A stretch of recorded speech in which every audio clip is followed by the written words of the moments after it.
యోహాను సువార్త 20:29. యోహాను సువార్త 20:29 4వ మాట. అందుకు యేసు యేసు నీవు నన్ను చూచి నమ్మితివి, చూడక నమ్మువారు ధన్యులని అతనితో చెప్పాను. ఒకసారి గట్టిగా స్తోత్రం చెప్పండి.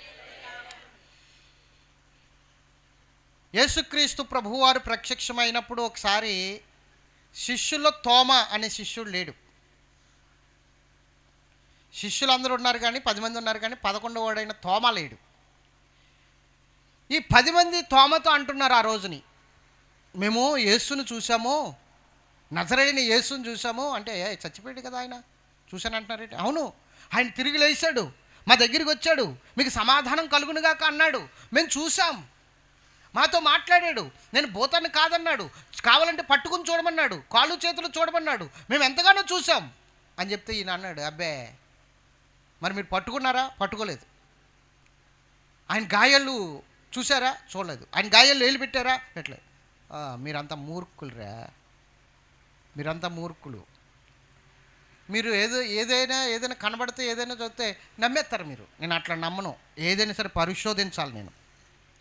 నేను అట్లా కాదు, పరిశోధిస్తేనే కానీ నేను నమ్మను. ఈసారి వస్తే కనుక నన్ను కేకేయండి,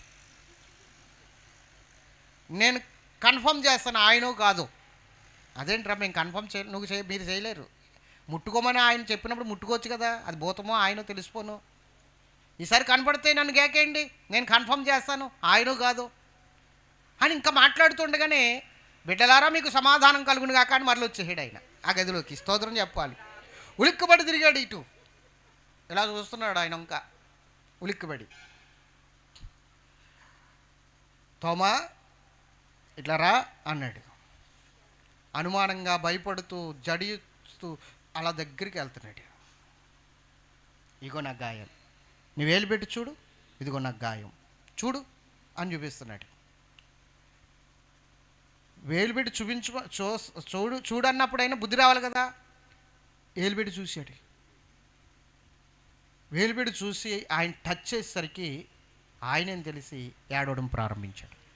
అయ్యో నేను ఎంత దుర్మార్గుడిని ప్రభువా, నేను ఎంత దౌర్భాగ్యుడిని ప్రభువా, నన్ను క్షమించు, వీళ్ళు చెప్తున్నా కూడా నేను నమ్మలేకపోయానయ్యా అని చెప్పేసి ఏడుస్తుంటే అప్పుడు అన్నాడు, నువ్వు చూసి నమ్మితివి తోమా, కానీ చూడక నమ్మిన వారు ధన్యులు.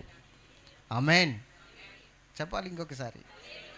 చూసి నమ్మితివి నువ్వు, నేను ఆయనని సమాధి కలిసి వచ్చానని, నేను పునరుద్ధానుడనని నువ్వు చూసి నమ్మావు. నా గాయాలు వేలు పెట్టి నా గాయాలు రేపి నమ్మావు. కానీ నువ్వు గాయాలు వేలు పెట్టినప్పుడు, నువ్వు అనుమానించినప్పుడు, నా గాయాలు రేగినప్పుడు నేను ఎంత బాధపడ్డానో తెలుసా తోమా. కానీ నువ్వు నమ్మావు, అది చాలు. కానీ చూసి నమ్మావు కదా, కానీ చూడక నమ్మిన నీ సహోదరులు ధన్యులు అన్నాడు. స్తోత్రం చెప్పండి. దేవుడు ఎప్పుడు కూడా ఎలా నమ్మమంటున్నాడంటే గుడ్డిగా అనండి, అన్ని రుజువులు పెట్టుకుని నమ్మకూడదు. యోబు దేవుణ్ణి నమ్మినప్పుడు నిరీక్షణ ఆధారం లేదు అతనికి. దేవుడు ఖచ్చితంగా నాకు సహాయం చేస్తాడు, ఎందుకంటే నేను నమ్ముతున్నాను, పలానప్పుడు ఇలా చేశాడు, పలానా వాళ్ళకి అలా చేశాడు కాబట్టి నాకు కూడా చేస్తాడు అనడానికి, నిరీక్షించడానికి ఒక ఆధారం లేదు. అంతకుముందు ఏదో అద్భుతం చేశాడు అనడానికి ఆధారం లేదు. నిరీక్షణ ఆధారం లేని చోట్ల యోబు నమ్మాడు. అబ్రహాం కూడా అంతే. అబ్రహాం నేను చెప్తున్న ప్లేస్కు నువ్వు వెళ్ళిపో, ఆ దేశం వెళ్ళిపో అంటే గుడ్డిగా వెళ్ళిపోయాడు అబ్రహాం. ఎక్కడికి వెళ్ళాలో కూడా తెలియకుండా వెళ్ళిపోయాడు అబ్రహాం. అంతకుముందు మా నాన్నగారికి ఇలాగే జరిగింది, దేవుడు చెప్తే వెళ్ళిపోయాడు మా నాన్నగారు. అప్పుడు మా నాన్నగారిని ఎంతో ఆశీర్వదించాడు దేవుడు అన్న ఆధారం లేదు.